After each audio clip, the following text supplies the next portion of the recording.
नमस्कार, स्वागत है भारत मौसम विज्ञान विभाग के दैनिक मौसम चर्चा में। मैं असीम कुमार मित्रा।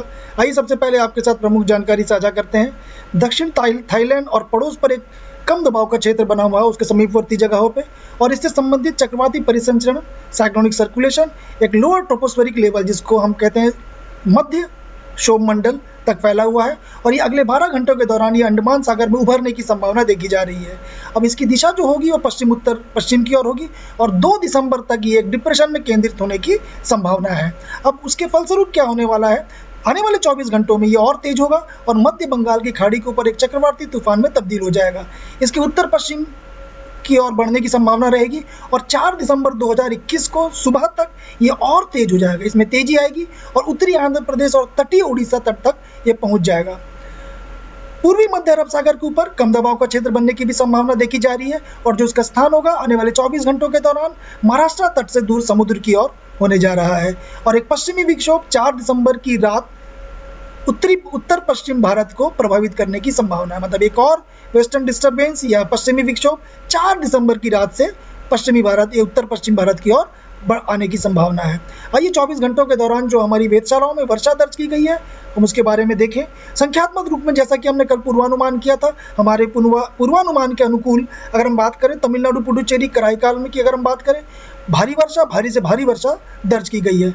उनमें से अगर हम कुछ जगहों की बताएं, थेनी में 12 सेंटीमीटर, शिवगंगा तिरुपुरम में 10 सेंटीमीटर, तिरुवनेली मायमुतु में 8 सेंटीमीटर प्रत्येक जगह पे, मदुरई एयरपोर्ट की बात करें 7 सेंटीमीटर, रामेश्वरम 7 सेंटीमीटर, अगर हम बात करें रामानाथपुरम की बात करें 7 सेंटीमीटर, कोस्टल आंध्र प्रदेश की भी अगर हम बात करें नेल्लोर 11 सेंटीमीटर, विंजामूर में 9 सेंटीमीटर, और अगर रायलसीमा की बात करें वाईएसआर पोर्नुमामेलिया में 9 सेंटीमीटर दर्ज की गई है। आइए हम सिनॉप्टिक सिचुएशन संयुक्त परिस्थिति की अगर हम बात करें, जैसा कि आप देख सकते हैं एक साइक्लोनिक सर्कुलेशन अरब सागर के पास दिख रहा है, और उससे एसोसिएटेड जैसा कि आप ट्रफ लाइन भी आप देख सकते हैं ये गुजर रहा है। साथ में ये महाराष्ट्र के कोस्ट तक एक ट्रफ लाइन भी गुजरती हुई जा रही है। और अगर हम बंगाल की खाड़ी में देखें, ये देखिए अंडमान सागर के आसपास अगर हम देखें दक्षिण अंडमान और इन जगहों पे एक कम दबाव का क्षेत्र भी बना हुआ है, एल बना हुआ, जिसको हम यहाँ पे चिन्हित कर रहे हैं। सो अगले 24 घंटों के दौरान महाराष्ट्र तट से दूर, अगर यहाँ की बात करें महाराष्ट्र तट से दूर पूर्व मध्य अरब सागर के ऊपर एक कम दबाव का क्षेत्र बनने की संभावना, समुद्र तल से एक ट्रफ जैसे कि हमने बताया ये चक्रवाती परिसंचरण से गुजरता हुआ दिख रहा है। और एक पश्चिमी विक्षोभ भी अगर हम बात करें, एक पश्चिमी विक्षोभ मध्य ऊपरी क्षोभ मंडल में अगर बात करें अपर ट्रोपोस्फेरिक लेवल में एक 58 डिग्री ईस्ट और 15 डिग्री नॉर्थ के पास आपको यहाँ पर भी एक पश्चिमी विक्षोभ दिख रहा है। आइए हम इसके प्रभाव के बारे में जानें। जैसा कि हमने बताया भारी से भारी वर्षा और अत्यंत भारी वर्षा या एक तरह से हैवी रेन या isolated heavy to very heavy rainfall होने जा रहा है। साथ ही साथ थंडरस्टॉर्म लाइटनिंग की भी एक्टिविटीज़ बढ़ने जा रही है। ये मुख्य रूप से गुजरात, नॉर्थ मध्य महाराष्ट्र और नॉर्थ कोंकण में 1 दिसंबर को देखने को मिल सकती है। अगर हम हैवी रेनफॉल भारी वर्षा की बात करें गुजरात रीजन और मध्य महाराष्ट्र में 2 दिसंबर को भी देखने को मिलेंगी। अगर हम स्कैटर्ड रेनफॉल की बात करें लाइटनिंग और थंडरस्टॉर्म की एक्टिविटी के साथ, वो पश्चिमी मध्य प्रदेश, पूर्वी राजस्थान, हरियाणा, वेस्ट उत्तर प्रदेश में 2 दिसंबर और 3 दिसंबर को देखने को मिल सकती है। हालांकि इसकी जो तीव्रता है वो 2 दिसंबर में सबसे ज़्यादा रहेगी। अगर हम आइसोलेटेड हैवी रेनफॉल की बात करें, ये दक्षिण पूर्व एक तरह से दक्षिण पूर्व राजस्थान में 2 दिसंबर को देखने को मिल सकती है। अगर हम स्कैटर्ड टू फेयर रेनफॉल और स्नोफॉल की बात करें उत्तर भारत की, तो हम बोल सकते हैं थंडरस्टॉर्म लाइटनिंग की एक्टिविटी उत्तराखंड, हिमाचल प्रदेश में 2 से 3 दिसंबर को देखने को मिल सकती है, और अधिकतम इसकी तीव्रता 2 दिसंबर को देखने को मिलेगी। अगर हिमाचल प्रदेश की बात करें स्नोफॉल या एक तरह से रेनफॉल उत्तराखंड और हिमाचल प्रदेश में 2 दिसंबर को रहने जा रही है। आइए हम मैप के जरिए पहले गुजरात के राज्य को अगर हम समझाएं, जैसा कि ये 1 दिसंबर और 2 दिसंबर के बीच 8:30 बजे तक अगर हम देखें तो मुख्य रूप से सूरत आप देख सकते हैं, सूरत, वलसाड, डांग, नवसारी भारी से भारी वर्षा देखने को मिल सकता है। भारी से भारी वर्षा, अगर हम इसी को हम 2 से 3 के बीच अगर हम देखें वर्षा की तीव्रता में कमी आ गई, लेकिन अगर आप यहाँ पे देखें बनासकांठा, अमरेली, इन जगहों पे पीले रंगों से दिखाया गया, यहाँ पे आपको छिटपुट से भारी वर्षा भी आपको 2 दिसंबर से 3 दिसंबर के बीच देखने को मिल सकती है। अब जो हम कम दबाव का क्षेत्र की जो हम बात कर रहे हैं दक्षिणी थाईलैंड के पास और उसके समीपवर्ती जगह में जो बनने जा रहा है 30 नवंबर 2021 को, आज जैसे कि हमने बताया ये इमर्ज होगा एक तरह से अंडमान सागर में आने वाले 12 घंटों में। उसके बाद आने वाले 24 घंटों में ये एक तरह से कंसंट्रेट होगा, ये 2 दिसंबर के लगभग कब कहेंगे इसको, या इंटेंसिफाई होगा साइक्लोनिक स्टॉर्म में आने वाले 24 घंटों में डिप्रेशन का रूप, उसके बाद आने वाले 24 घंटों में वो चक्रवाती तूफान, इसको साइक्लोनिक स्टॉर्म का रूप ये ले लेगा। और ये इसके बाद इसकी जो दिशा होगी वो दिशा होगी वो उत्तर पूर्व उत्तर की ओर और इंटेंसिफाई होगा ये उत्तरी आंध्र प्रदेश और उड़ीसा के कोस्ट में 4 दिसंबर को सुबह के समय।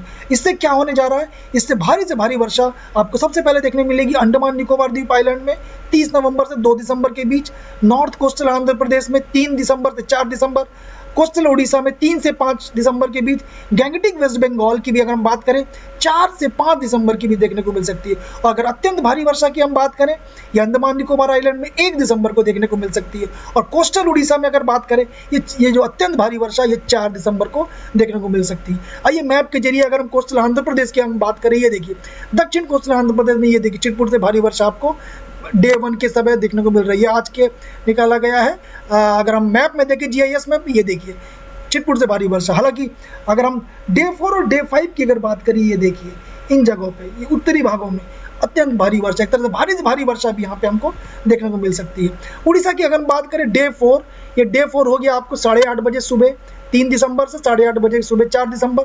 गंजाम, पुरी, ये जो एरिया दिखाया जा रहा है पीले रंगों से, इन रंगों में चिटपुट से भारी वर्षा देखने को मिल सकती है डे 4। हालांकि डे 5 की बात करें, आप देखिए ये देखिए डे 5 में यहाँ पे गंजाम, पुरी और खासकर जगत सिंहपुर, केंद्रपाड़ा अत्यंत भारी, एक तरह से कह सकते हैं स्कैटर्ड टू हैवी रेनफॉल, या एक तरह से भारी वर्षा और अत्यंत भारी वर्षा भी आपको एक तरह से अगर आप देखें 4 दिसंबर और 5 दिसंबर के बीच, 4 से 5 दिसंबर के बीच इन जगहों पे आपको देखने को मिल सकती है।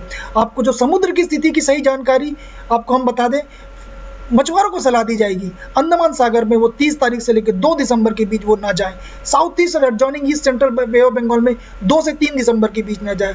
और वेस्ट सेंट्रल और adjoining north west bay of Bengal, Bengal की खाड़ी में मुख्य रूप से ये 3 से 5 दिसंबर के बीच ना जाए। अगर आपको इसकी ज़्यादा जानकारी के लिए आप हमारे मौसम.imd.gov.in में जा सकते हैं। RSMC की जो हमारे जो एक संस्था है, इंस्टीट्यूट IMD की, RSMC न्यू दिल्ली imd.gov.in में आपको लेटेस्ट इन्फॉर्मेशन आपको यहाँ से आपकी जानकारी प्राप्त कर सकते हैं। 5 दिन का पूर्वानुमान की बात करें, ये देखिए अगर हम बात करें 30 तारीख की जो आज है, 1 तारीख की बात करें, ये देखिए गुजरात और मध्य महाराष्ट्र में यहाँ पे अगर आप बोले कोंकण, गोवा भारी से भारी वर्षा देखने को मिल सकती। हालांकि तीव्रता में कमी आ रही है, लेकिन उत्तर भारत में वर्षा की एक्टिविटी, एक तरह से वर्षा की जो गतिविधियां वो बढ़ने जा रही है। हालांकि उसके बाद 3 और 4 को एकदम से कमी है। अगर हम देखें हवाओं की तीव्रता ज़्यादा है 3 और 4 को कोस्टल पूर्वी तटीय भागों में क्या बात करें, ये देखिए कोस्टल आंध्र प्रदेश, फिर 4 तारीख को कोस्टल आंध्र प्रदेश, उत्तर कोस्टल आंध्र प्रदेश, एक तरह से तटीय आंध्र प्रदेश, उड़ीसा और गैंगटिक वेस्ट बंगाल में भारी से भारी वर्षा 4 दिसंबर 2021 को देखने को मिल सकती है।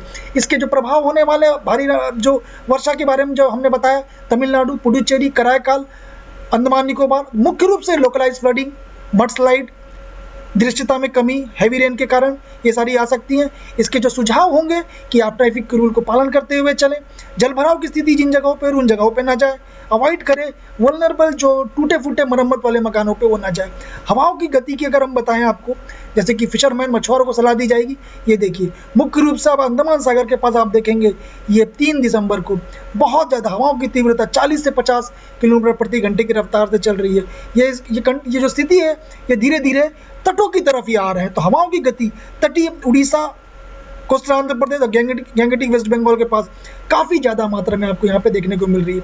मेरा आपसे अनुरोध रहेगा आप हमारे ऐप डाउनलोड करिए, हमारे RSMC की वेबसाइट में आप लॉग कर सकते हैं। साइक्लोन के बारे में, डिप्रेशन के बारे में ज़्यादा जानकारी के लिए कल एक बार फिर से हम आपके सामने उपस्थित रहेंगे। तब तक के लिए धन्यवाद।